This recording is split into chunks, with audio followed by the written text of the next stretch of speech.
सूरज एक गरीब आदमी था। अपना घर चलाने और अपने बच्चों का पेट भरने के लिए वो दूसरों के यहाँ मेहनत मजदूरी किया करता था।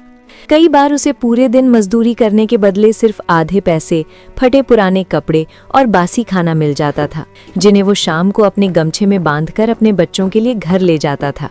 घर में घुसते ही उसकी पत्नी कावेरी बोली, अगर पैसे मिले हो तो दे देना, लड़कियों के लिए गर्म कपड़े लाने हैं। जरा सांस तो लेने दो, कुछ कपड़े मिले हैं, पहना कर देख लो, ये सर्दियाँ तो कट ही जाएंगी। हर बार सर्दियाँ तुम्हारे मिले हुए इन चीथड़ों में ही कट जाती है, पता नहीं कभी नए मयसर होंगे या नहीं। सूरज ने गमछा खोला और कावेरी से कहा, आज के काम में कपड़ों के साथ साथ एक खाना भी मिला, मिल बांट कर खा लो, साथ में गुड़ खाकर पानी पी लेना, पेट भर जाएगा। कावेरी ने सूरज से ये भी नहीं पूछा कि तुमने खाना खाया या नहीं, और खाना लेकर अंदर चली गई। ये देखकर सूरज की आंखों में आंसू आ गए। उसने भी सुबह से कुछ नहीं खाया था। बेटियों की खातिर पेट पर पट्टी बांधकर वो दिन रात कमाता रहता।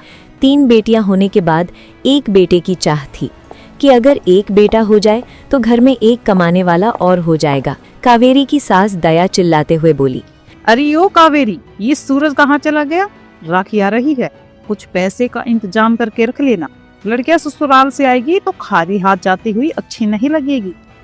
कावेरी को ये सुनकर गुस्सा आया, लेकिन वो गुस्सा पीते हुए बोली, अम्मा जानती तो हो कि इसके अकेले की जान को कितने झमेले हैं, इस राखी पर शायद कुछ ना हो पाएगा। बहन बेटी को देने से बरकत आती है, लेकिन तुम लोगों के हाथ से तो कुछ छूटता ही नहीं।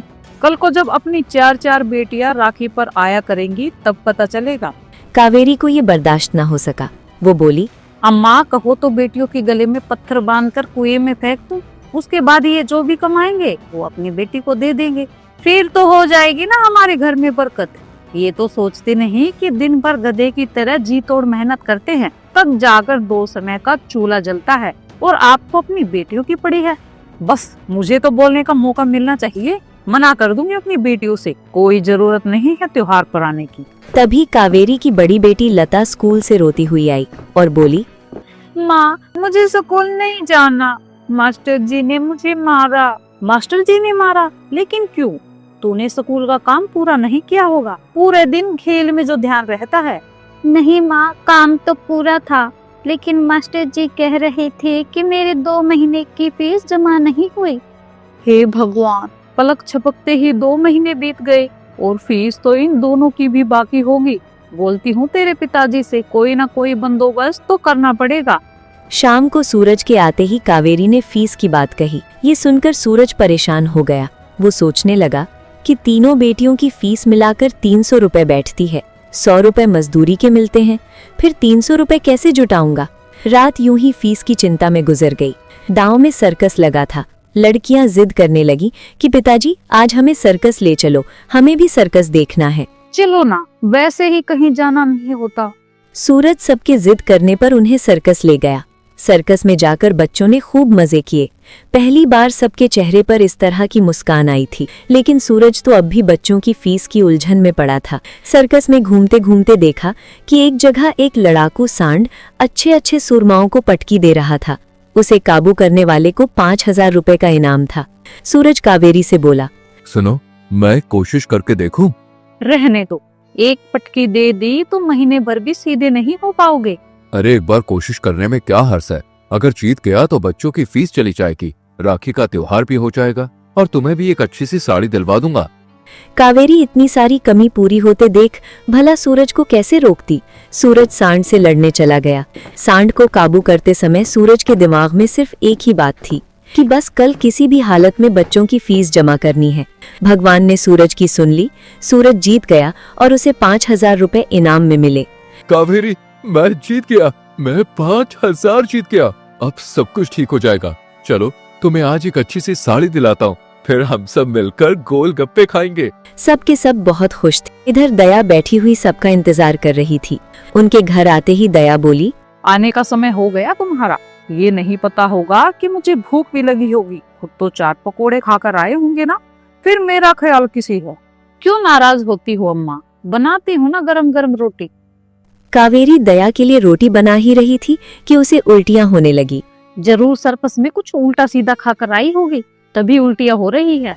सूरज को भी ऐसा ही लगा, लेकिन बात तो कुछ और थी। कावेरी फिर से माँ बनने वाली थी। तुम ठीक तो हो ना? कैसे कहूँ? मतलब मैं समझा नहीं। कावेरी पेट की तरफ इशारा करके बोली, इस बार फिर से। इस बार तो उम्मीद है ना कि बेटा ही होगा। डरती हूँ कि कहीं इस बार भी बेटी ही हुई तो। लता 6 साल की हो गई, अब बच्चा पैदा करना क्या शोभा देगा। अच्छा तो नहीं लगता, लेकिन बहनों के लिए एक भाई और नाम चलाने के लिए वारिस भी तो हो। बेटा ही होगा इस उम्मीद में 9.5 महीने बीत गए और एक दिन कावेरी की तबीयत खराब होने लगी। सूरज जल्दी से जा और दाई माँ को बुला ला। सूरज गया और दाई माँ को बुला लाया। दाई माँ कावेरी को देखकर बोली, दया, इस बार तो बड़ा मुश्किल है। 3 बेटियां तो मैंने ही पैदा की थी, लेकिन इस बार बहू को अस्पताल ले जाना पड़ेगा। बच्चा ऑपरेशन से होगा। ऑपरेशन का नाम सुनते ही सूरज के होश उड़ गए, लेकिन कावेरी की जान पर बनी थी, इसलिए अस्पताल जाना जरूरी था। सूरज ने पड़ोस से रिक्शा लिया और कावेरी को सरकारी अस्पताल ले पहुंचा। डॉक्टर साहब, मेरी बीवी बड़ी तकलीफ में है, जल्दी से कुछ करो। डॉक्टर चेक करते हुए बोले, देख, बच्चे की धड़कन कम होती जा रही है, लेकिन हमारे अस्पताल में बच्चे को रखने के लिए मशीन नहीं है, इसलिए तुम इन्हें प्राइवेट अस्पताल में ले जाओ। एकदम से इतना संकट आएगा सूरज ने कभी न सोचा था। कावेरी की आंखों से आंसू बहने लगे। तुम चिंता मत करो, हम प्राइवेट अस्पताल चलेंगे, मैं तुम्हें कुछ नहीं होने दूंगा। लेकिन प्राइवेट अस्पताल में जाने के लिए बहुत सारा पैसा चाहिए था, इसलिए वो कावेरी को अस्पताल में भर्ती करके गांव में जमींदार के पास जा पहुंचा। बाबूजी, कुछ पैसे उधार मिल जाते तो बहुत मेहरबानी होगी। बीवी पेट से अस्पताल में जिंदगी और मौत से लड़ रही है। कितने चाहिए सूरज? 10,000 चाहिए, मैं आपकी पाई पाई चुका दूंगा। तुम्हारे पिता हमारे बहुत अच्छे मित्र थे, इसलिए दे देता हूँ, लेकिन 2 महीने बाद मुझे मेरा पैसा वापस मिलना चाहिए। आपकी बहुत बहुत मेहरबानी। पैसे लेकर वो दौड़ा हुआ अस्पताल पहुंचा।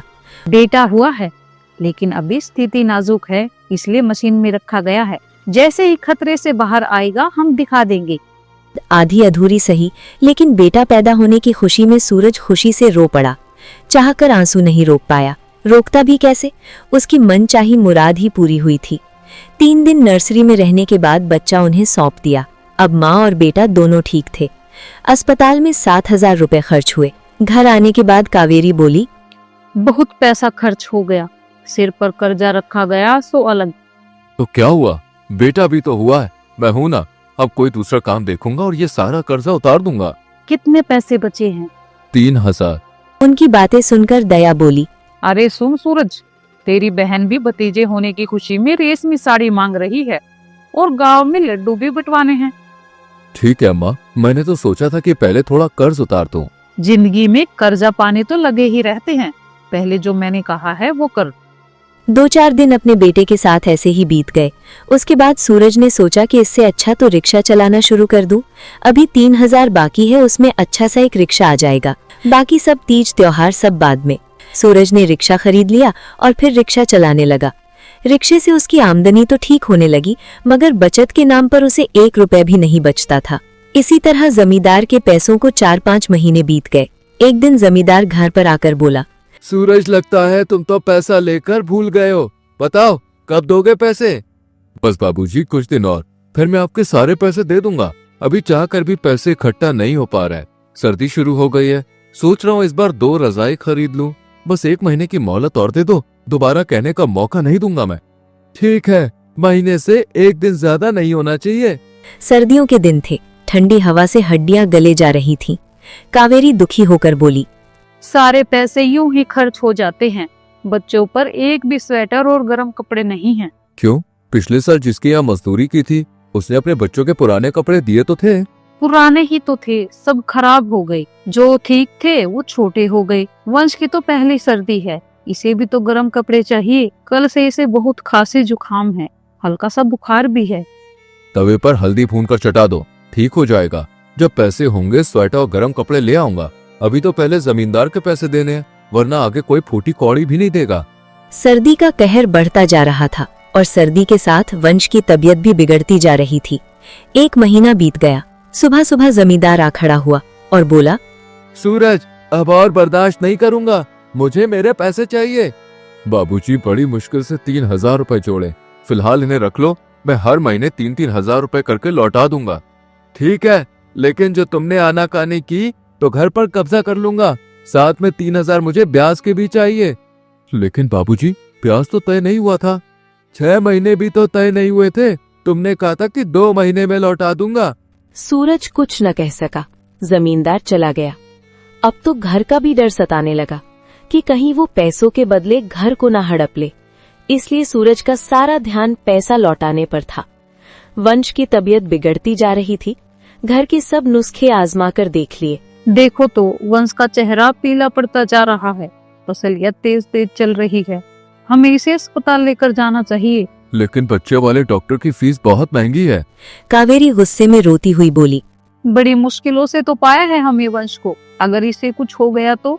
ठीक है, चलो अस्पताल ले चल। वो दोनों उसे अस्पताल लेकर गए। देखिए, आपके बच्चे को पीलिया हो गया है और निमोनिया भी बहुत ज्यादा है। बच्चे को भर्ती करना पड़ेगा। ठीक है डॉक्टर साहब, आप भर्ती कर दो, लेकिन हमारे बेटे को कुछ नहीं होना चाहिए। ठीक है, मैं पर्चा बना देता हूँ, तुम पैसे जमा करा दो। कितने पैसे डॉक्टर साहब? 2,000 रुपए जमा करा दो। 2,000? इतने पैसे तो नहीं है डॉक्टर साहब। बिना पैसे के इलाज नहीं होगा, ये सरकारी अस्पताल नहीं है। सूरज मजबूर था। 2,000 रुपए उनके पास नहीं थे, इसलिए वो वहाँ से वंश को एक गांव के डॉक्टर के पास ले आए। अरे, बच्चे की हालत तो बहुत खराब है। मैं अभी दवाई लिख कर देता हूँ, आप जल्दी से ले आइए। कड़कड़ाती ठंड में सूरज अपने बच्चे की जान बचाने के लिए बेतहाशा भागे जा रहा था। वो ठंड में पर्चा लेकर मेडिकल स्टोर पर पहुंचा तो लड़के ने 600 रुपए का बिल बना दिया। लेकिन सूरज के पास तो आज एक भी पैसा नहीं था। 3,000 रुपए थे जो उसने जमींदार को दे दिए। वो स्टोर वाले से बोला, भैया, तुम दवाई निकाल कर रखो, मेरी जेब में पैसे कम है, मैं अभी पैसे लेकर आता हूँ। सूरज की जमींदार के पास जाने की हिम्मत नहीं थी। वो अपने सभी जानने वालों के पास गया, लेकिन उसे कहीं से पैसे नहीं मिले। उसने सभी पड़ोसियों से पैसे मांगे, लेकिन किसी ने नहीं दिए। हार कर वो जमींदार के पास गया। पिछला उधार तो चुकाया नहीं और फिर से आ गया उधार मांगने। भाग यहाँ से।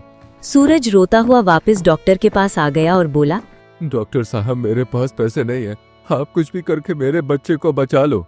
भाई, मैं समाज की सेवा के लिए नहीं बैठा हूँ। 4 पैसे कमाता हूँ तभी मेरे घर का चूल्हा चलता है। फिलहाल रात भर के लिए दवाई दे देता हूँ। कल शहर जाकर सरकारी अस्पताल में जाके भर्ती करा देना। आज सूरज से ज्यादा मजबूर दुनिया में कोई नहीं था। अगर उसके पास ठंड से बचाव के लिए कपड़े होते तो आज उसका बेटा बीमार नहीं होता। कयामत की रात थी। आज तो सबसे ज्यादा ठंड थी। वंश ठंड के मारे थर थर कांप रहा था। कावेरी ने उसे एक फटी सी पुरानी रजाई से ढका हुआ था। अचानक से उसकी कमकबाहट बंद हो गई। कावेरी को लगा कि अब उसे नींद आ गई है, लेकिन किसे पता था कि वो हमेशा के लिए सो गया है। सुबह जब कावेरी की आंखें खुली तो देखा कि वंश की आंखें फटी हुई थीं। जैसे ही कावेरी ने उसका चेहरा हिलाकर देखा तो उसकी गर्दन लुढ़क गई। कावेरी की चीख निकल गई। राज! कावेरी की चीख सुनकर सूरज दौड़ा हुआ आया और वंश को देखकर रो पड़ा। सिर्फ 600 रुपए के कारण एक जीवन खत्म हो गया। ठंड और गरीबी के कारण सूरज अपने बेटे का जीवन नहीं बचा सका। कुछ दिन रो रो कर मातम में गुजर गए। एक दिन, सुनते हो? हाँ, कहो। चलो ये घर बेचकर शहर चलते हैं। जो कुछ पैसा आएगा उससे वही अपना रोजगार खोलेंगे। मैं भी कोई काम कर लूंगी, कम से कम जिंदा तो रहेंगे। इस तरह तो पैसे के अभाव में एक एक करके हम सब मर जाएंगे। सूरज अपने आंसू पोंछता हुआ बोला, ठीक कहा तुमने। सर पर अपनी ना सही किराए की छत तो होगी, शरीर पर ठंड से बचने के लिए गर्म कपड़े तो होंगे। फिर 2-4 दिन बाद वो लोग अपना घर जमींदार को बेचकर शहर चले गए। उत्तर भारत की हरी भरी घाटियों के बीच बसा है एक छोटा सा गांव, खुशीपुर। यहाँ के लोग अंधविश्वास की गहरी जड़ों में जकड़े हुए हैं। किसी का बीमार पड़ना या किसी की अकाल मृत्यु, गांव वाले हर बात को नजर लगने या अपशकुन से जोड़ देते हैं। एक शाम गांव के सरपंच रामलाल और अन्य पंच एक ऐसा फैसला सुनाने जा रहे थे जो किसी की जिंदगी उजाड़ने वाला था। भाइयों, आज एक बार फिर हमें उस मनहूस माला के बारे में बात करनी पड़ रही है। तुम लोग ही बताओ, क्या कहते हो? उस लड़की का क्या करना चाहिए? सरपंच जी, इसमें पूछने वाली बात ही क्या है? वो लड़की साक्षात गांव पर एक अभिशाप है। अभी उसकी शादी को ठीक से 3 महीने भी नहीं हुए कि उसका पति चल बसा। अगर वो इस गांव की सीमा के अंदर रही तो यकीन मानिए पूरे गांव पर बड़ी विपत्ति आएगी। बिल्कुल सही कह रहे हैं हरिया चाचा। उसके माँ बाप भी तो उसी महामारी में चले गए थे। ये लड़की जन्म से ही अपशगुनी है। जहाँ कदम रखती है वहाँ काल मंडराने लगता है। इसे गांव में रखना मतलब हम सबकी बर्बादी को बुलावा देना है। तुम सबकी बातें सुनने के बाद और गांव की भलाई को ध्यान में रखते हुए मैं अपना फैसला सुनाता हूँ। माला को आज से अपशगुनी घोषित किया जाता है। अब से वो गांव की बस्तियों के बीच नहीं रहेगी। और इस तरह एक बेगुनाह लड़की को सिर्फ अंधविश्वास की खातिर समाज से निकाल दिया गया और माला गांव की सीमा के बाहर एक टूटी फूटी झोपड़ी में रहने लगी। यही अब माला का नया संसार था। माँ, पिताजी, आप लोग मुझे इस क्रूर दुनिया में अकेले छोड़कर क्यों चले गए? पिताजी तो कहते थे कि मैं घर की लक्ष्मी हूँ, फिर आज सब मुझे कुलछड़ी क्यों कह रहे हैं? माला पुराने ख्यालों में खो जाती है। उसे वो पल याद आता है जब उसकी शादी गोविंद से तय हुई थी। वो दिन खुशियों से भरा था। लाल जोड़े में सजी माला अपनी सहेलियों के बीच शर्मा रही थी। अरे वाह माला, आज तो तू चांद का टुकड़ा लग रही है। देख लेना, गोविंद जीजू तो तुझे देखते ही रह जाएंगे। चुप करो ना सीता, कोई सुन लेगा तो क्या कहेगा? पता नहीं क्यों मेरे मन में एक अजीब सी घबराहट हो रही है। पगली, डर मत, गोविंद जीजू बहुत नेक इंसान है। देखना, वह तुझे किसी राजकुमारी की तरह रखेगा। तेरी सारी परेशानियां अब खत्म हो जाएंगी। लेकिन वे खुशियां महज एक छलावा साबित हुईं। शादी के 3 महीने बाद ही एक काली रात ने दस्तक दी। गोविंद को अचानक तेज बुखार ने जकड़ लिया। गोविंद, उठो, देखो तुम्हें कितना तेज बुखार है। तुम्हारा शरीर तप रहा है। मैं अभी जाकर वैद्य जी को बुला कर लाती हूँ। नहीं माला, रुक जा। इतनी रात को कहाँ जाएगी? ये बस दिन भर की थकान है और कुछ नहीं। तू सो जा, सुबह तक मैं बिल्कुल ठीक हो जाऊंगा। लेकिन वो सुबह कभी नहीं आई। गोविंद की आंखें हमेशा के लिए बंद हो गईं। ससुराल वालों ने इसे माला का अपशगुन करार दे दिया। अंतिम संस्कार के वक्त भी सहानुभूति के बजाय सिर्फ कड़वी बातें माला के कानों में पड़ रही थी। देखो, मैं तो पहले ही कहती थी कि यह औरत ही मनुष्य है। भला चंगा जवान लड़का 3 महीने में ही मिट्टी में मिल गया। इसके साथ जो रहेगा वो नहीं बचेगा। इसके साए से भी दूर रहना चाहिए। माला उम्मीद भरी नजरों से अपने ससुराल वालों की तरफ देखती है, पर वहां भी सिर्फ नफरत की दीवार खड़ी थी। खबरदार माला, अगर इस घर की दहलीज पर फिर से कदम रखा, तूने मेरे जवान बेटे को खा लिया। तू बहू नहीं, डायन है। दूर हो जाओ हमारी नजरों से। समाज से तिरस्कृत होकर माला अब नदी के उस निर्जन तट पर अपनी जिंदगी के दिन काटने लगी और नदी से मछलियां पकड़कर किसी तरह अपना जीवन बिताने लगी। एक दिन जब वो मछलियां पकड़ रही थी तो उसकी पुरानी सहेली सीता उसके पास आई। माला, तू ठीक तो है ना? देख, मैं चाहकर भी तेरे पास नहीं आ सकते। पंचायत की नजरें हर तरफ है, पर मैं तुम्हें दूर से देख लेती हूँ। बस इतना ही कर सकती हूँ। सीता, तो कम से कम मुझसे बात तो कर लेती है, यही मेरे लिए बहुत है। बाकी गांव वाले तो मुझे देखकर ही अपना रास्ता बदल लेते हैं, जैसे मैं कोई इंसान नहीं, कोई चुड़ैल हूँ। आज मछलियां बेचने बाजार जाऊंगी, शायद कुछ ढंग की कमाई हो जाए। माला, थोड़ा संभल कर रहना। गांव के लोग बाजार में कानाफूसी कर रहे थे कि तेरी मछलियां कोई न खरीदे, क्योंकि लोगों को डर है कि उन्हें खाने से अपशगुन लग जाएगा। पर तू हिम्मत मत हारना, अपना ख्याल रखना। माला भारी मन से बाजार पहुंची, लेकिन वहां का नजारा कुछ अलग ही था। अरे हट यहाँ से, अपशुगनी कहीं की। बाजार के मुहाने पर ही आकर बैठ गई। तेरी मछलियाँ कौन खरीदेगा? जिसे अपनी जान प्यारी होगी वो तेरे साए से भी दूर रहेगा। आग यहाँ से। भैया, ऐसा मत कीजिए, मैं कल से भूखी हूँ। ये मछलियाँ बिल्कुल ताजा है, अभी अभी नदी से पकड़ी है। बस थोड़े से पैसे दे दीजिए ताकि मैं मुट्ठी भर अनाज ले सकूं। अच्छा, बहुत भूख लगी है। चल ठीक है, ले लूंगा ये मछलियाँ, पर आधे दाम से एक धेला भी ज्यादा नहीं दूंगा। और सुन, अगर इन्हें खाकर कोई बीमार पड़ा तो सारा दोष तेरा होगा। फिर तुझे गांव वाले छोड़ेंगे नहीं। ठीक है भैया, जो आप सही समझे वही दे दीजिए। माला चुपचाप आधे दाम में ही मछलियां बेचकर अपनी झोपड़ी की तरफ चल दी। हे भगवान, क्या मेरा जन्म सिर्फ दुख सहने के लिए हुआ है? क्या मैं सचमुच में इतनी बुरी हूँ कि सबकी खुशियों पर ग्रहण लगा दूं? गोविंद, तुम मुझे अकेला छोड़कर क्यों चले गए? अगर तुम आज साथ होते तो क्या ये दुनिया मेरे साथ ऐसा सलूक करने की हिम्मत करती? नफरत की ये आग यहीं शांत नहीं हुई। गांव की औरतें जब नदी पर पानी भरने आती तो माला को ताने मारना अपना धर्म समझती थीं। वो देखो, मनूज अभी भी यही कुंडली मारकर बैठी है।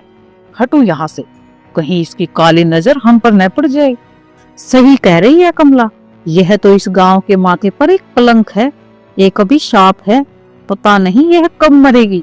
जिस दिन इसकी अर्थी उठेगी उसी दिन इस गांव को असली शांति मिलेगी। हे ईश्वर, मैं इनसे कुछ नहीं कहूंगी, बस इनकी जबान को थोड़ा लगाम दे दो। मैंने इनका क्या बिगाड़ा है? बस मैं एक विधवा ही तो हूँ। क्या विधवा होना इतना बड़ा पाप है कि मुझे जीने का हक भी नहीं? माला के आंसू नदी के पानी में मिलकर बह जाते। वो जानती थी कि उसके अस्तित्व को एक बीमारी की तरह देखा जाता है, लेकिन नियति का खेल अभी बाकी था। अगले ही वर्ष खुशीपुर में भयंकर सूखा पड़ा और माला का इकलौता सहारा मछलियां नदी से गायब होने लगी। 2 दिन बीत गए, जाल में एक भी मछलियां नहीं फंसी। पेट की आग अब बर्दाश्त नहीं होती। क्या मैं भूख से तड़प कर यही मर जाऊंगी? नहीं, शायद कोई तो होगा जिसके दिल में अब भी दया बाकी हो। बेबसी माला को गांव की गलियों तक खींच लाई। वो लड़खड़ाते हुए कमला के घर के दरवाजे पर पहुंची। बहन जी, ओ कमला बहन, क्या थोड़ा खाना मिल जाएगा?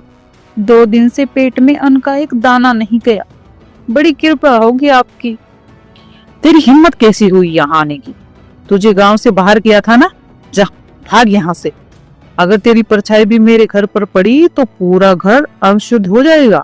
बहन, बस एक सूखी रोटी दे दो, मैं बहुत भूखी हूँ। मैं तुम्हारे बच्चों के लिए दुआ मांगूंगी। दया? तुझे दया चाहिए? तूने अपने पति को निगल लिया, उसके बाद भी तेरा पेट नहीं भरा। अब क्या मेरे परिवार को निशाना बनाएगी? भाग यहाँ से मनहूस। माँ, इसे भगाओ मत। देखो ये कितनी पतली हो गई है और रो भी रही है। इन्हें खाना दे दो ना माँ, इन्हें भूख लगी। चुप कर बूढ़ी, तुझे कुछ पता नहीं है। यह औरत मनहूस है। अगर तूने इसकी बात सुनी या कुछ दिया तो तू भी इसकी तरह बीमार पड़ जाएगी। अंदर चल अभी। पर माँ, स्कूल में गुरुजी कहते हैं कि भूखे को रोटी देना सबसे बड़ा पुण्य है, फिर ये बुरी कैसे हो सकती है? गुरुजी को कुछ नहीं पता। जा अंदर और तू निकल यहाँ से। अगर दोबारा इस गली में दिखी तो पंचायत बुलाकर ऐसी सजा दिलवाऊंगी कि जिंदा रहना भूल जाएगी। माला बिना कुछ कहे पीछे मुड़ गई। उसकी आंखों में अब नफरत नहीं बल्कि एक गहरा खालीपन था। हे ईश्वर, यह एक छोटी बच्ची इंसानियत समझ सकती है, वहाँ बड़े इतने अंधे कैसे हो सकते हैं? क्या यही तुम्हारा संसार है? क्या मेरा भूखा रहना ही इन लोगों का धर्म है? माला वापस अपनी खाली झोपड़ी की ओर चल दी। दिन हफ्तों में और हफ्ते महीनों में बदलने लगे। माला ने अब गांव जाना लगभग छोड़ दिया था। एक दिन माला नदी किनारे अपना जाल डाल रही थी कि तभी हवा के झोंकों के साथ उसे किसी के सिसकने की आवाज सुनाई दी। कोई बहुत छोटी बच्ची बड़ी मासूमियत से रो रही थी। माला ने जाल छोड़ा और आवाज की दिशा की ओर भागी। अरे बेटी, तू यहाँ इस निर्जन तट पर कैसे आई? देख, मैं हूँ ना, चुप हो जा। मेरी माँ खो गई। हम नाव पर थे, नाव रुकी और मैं नीचे उतरी, फिर सब चले गए। मैं रास्ता भटक गई। चुप हो जा मेरी लाडो, रोते नहीं। मैं तेरी माँ को जरूर ढूंढ निकालूंगी। देख, अंधेरा हो रहा है, अभी तू मेरे साथ चल। माला उस नन्ही जान को लेकर अपनी जर्जर झोपड़ी में आई। उसने अपनी थाली की आखिरी सूखी रोटी बड़े प्यार से बच्ची के सामने रख दी। ले बेटी, पहले ये थोड़ा सा खा ले, डर मत। यहाँ तू बिल्कुल सुरक्षित है। आंटी, मेरा नाम रानी है और आपका नाम क्या है? मेरा नाम माला है। बेटी, तू मुझे आंटी कह सकती है। अब मुझे बता, तेरी माँ कैसी दिखती है ताकि मैं उसे पहचान सकूं। मेरी माँ बहुत सुंदर है। उसके बाल बिल्कुल आप जैसे लंबे हैं और पापा व्यापारी हैं। चिंता मत कर रानी, कल सुबह होते ही मैं गांव और बाजार में जाकर पूछूंगी। आज की रात तो यही मेरे पास चैन से सो जा। उस रात माला खुद भूखी रही। उसके पास जो थोड़ा बहुत अन्न था वो उसने उस बच्ची को खिला दिया। सूरज की पहली किरण के साथ ही माला रानी को लेकर गांव की ओर चल दी। माला जानती थी कि गांव की गलियां उसके लिए कांटों भरी हैं, लेकिन उस नन्ही जान के माँ बाप को ढूंढना उसकी जिम्मेदारी थी। वो सबसे पहले कमला के घर पहुंची। ओ कमला बहन, जरा बाहर तो आओ। देखो, यह बच्ची कल शाम मुझे नदी के किनारे रोती हुई मिली थी। क्या तुमने यह गांव में किसी ने सुना है कि किसी की बच्ची खो गई? अरे, तू फिर आ गई और यह बच्ची कहाँ से उठा लाई? शर्म नहीं आती तुझे? अब क्या बच्चों को भी अपनी मासूमियत का शिकार बनाएगी? बहन, ऐसी कड़वी बातें मत कहो। देखो, ये कितनी डरी हुई है। यह भटक गई है। इसके माँ बाप परेशान होंगे। बस इतनी दया करो कि अगर कुछ पता चले तो मुझे खबर दे देना। दया? तुझे कितनी बार कहा है कि अपनी परछाई भी हमारे घर पर मत डाल। मुझे क्या पता किसकी बच्ची है। माला भारी मन से सरपंच रामलाल की चौपाल पर पहुंची, जहां गांव के कुछ लोग बैठे थे। माला को देखते ही वहां सन्नाटा छा गया। अरे ओ मनहूस, तेरी हिम्मत कैसे हुई फिर से गांव के बीचों बीच आने की? और यह बच्ची कौन है? सच बता, क्या अब तू चोरी चकारी पर भी उतर आई है? कहाँ से तू रहा है इसे? सरपंच जी, मुझ पर ऐसा झूठा इल्जाम मत लगाइए। मैं अभागी हो सकती हूँ, पर चोर नहीं। यह बच्ची कल नदी के किनारे अकेली रो रही थी। मैंने इसे सहारा दिया। क्या गांव में कोई व्यापारी आया है जिसकी बेटी खो गई हो? चुप कर, तेरी बातों पर कौन विश्वास करेगा? तू अपशगुनी है। तेरी वजह से गांव पर वैसे ही सूखे का संकट है। अगर इस बच्ची के माँ बाप ने पुलिस में रिपोर्ट की तो तुझे जेल की हवा खानी पड़ेगी। सरपंच जी, पुलिस को बुला लीजिए, मुझे मंजूर है। पर तब तक यह बच्ची कहाँ जाएगी? क्या आप इसकी जिम्मेदारी लेंगे? अरे, हमारी अपनी मुसीबतें कम है क्या जो अब पराई बच्ची पाले? जा, ले जा इसे अपनी उस मनहूस झोपड़ी में। माला का दिल छलनी हो गया। समाज की बेरुखी ने उसे फिर से अकेला कर दिया। पर अब वो अकेली नहीं थी, उसके साथ रानी थी। माला ने तय कर लिया कि जब तक इसके माँ बाप नहीं मिलते वो इसे अपनी बेटी की तरह पालेगी। कई महीने बीत गए। समय के साथ माला और रानी का रिश्ता और गहरा होता गया। अब रानी माला को आंटी नहीं, माँ कहकर ही बुलाने लगी। माँ, देखो आज पानी कितना साफ है। चलो ना, आज ढेर सारी मछली पकड़ो। मैं यही किनारे पर बैठकर देखूंगी कि तुम जाल कैसे डालती हो। हाँ मेरी लाडो, आज जरूर पकड़ूंगी, लेकिन तू किनारे से पीछे हटकर बैठना। पानी गहरा है, कहीं पैर न फिसल जाए। रानी की हंसी देखकर माला पल भर के लिए अपना सारा दुख भूल जाती, लेकिन अगले ही पल समाज के दिए ताने उसके कानों में गूंजने लगते। उसके मन में एक अनजाना डर समा जाता। क्या सच में मैं इतनी अभागी हूँ? क्या गांव वालों की बातें सही है? कहीं मेरा साथ इस मासूम बच्ची के लिए भी कोई काल न बन जाए। हे ईश्वर, चाहे मेरी जान ले लेना, पर इस बच्ची पर कोई आँच न आने देना। समय का पहिया घूमा और खुशीपुर की गलियों में एक दिन घोड़ों की टापों की आवाज गूंजी। दूर देश का एक संपन्न व्यापारी फिरोज गांव पहुंचा। उसके चेहरे पर गहरा दुख और आंखों में बेचैनी थी। वो गांव की चौपाल पर सरपंच के पास पहुंचा। सरपंच जी, मैं एक बदनसीब पिता हूँ। मेरी नाव नदी के तट पर रुकी थी और मेरी नन्ही बेटी रानी खेलते खेलते कहीं भटक गई। 3-4 साल की है वो, गोरी चिट्टी और गोल चेहरा है। क्या किसी ने उसे देखा है क्या?